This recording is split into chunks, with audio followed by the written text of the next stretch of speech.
Well, Yahoo's in an interesting situation because they don't actually have ownership of their subsidiary in China. It's run by a separate Chinese company, and they don't have a majority control. Now, I don't know. I have no real deep knowledge of what they could be doing. In other words, does their contract allow them to withdraw the brand, and under what circumstances?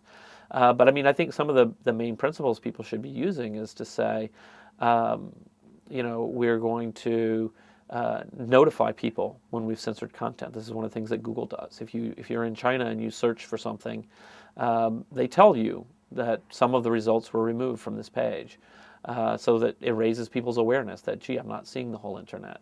Another thing you can do is try really hard to keep user data out of China, so that you don't end up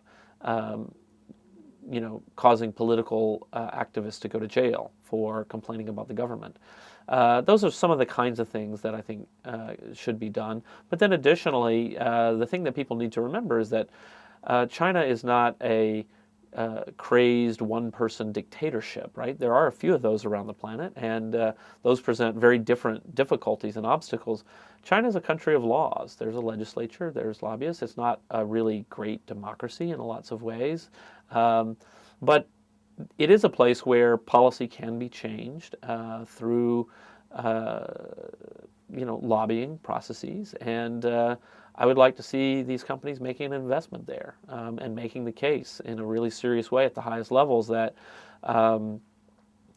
this is something that should be changed. It's not good for China's image around the world, and it's not good internally for China. I'm hopeful right now. We've just had a change in the government in China, so there's been some shuffling of ministers. So we're going to have a new minister in charge of censoring the internet. I have no idea what his views are going to be, but hopefully they'll be a little more open. And we also have the Olympics coming up. And so a lot of people believe that the unblockings that have occurred recently have to do with public image around the Olympics, also public image around Tibet. It's an important issue for China. And opening things up a bit sort of makes people feel a little better about China. And that's something lots of people have said. They think China is going to try to put forward the best face during the Olympics. Lots of people are concerned, too, that, of course, as soon as the Olympics are over, it's just crackdown time again.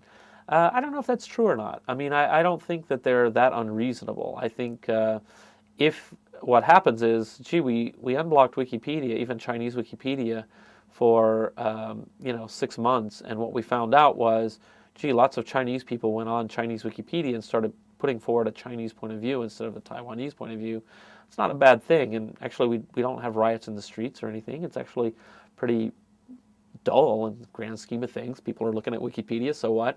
And then decide to leave it open, to say, well, look, this isn't the kind of thing we need to be worried about, even if we're still going to be quite harsh on bloggers who criticize the government and things like that.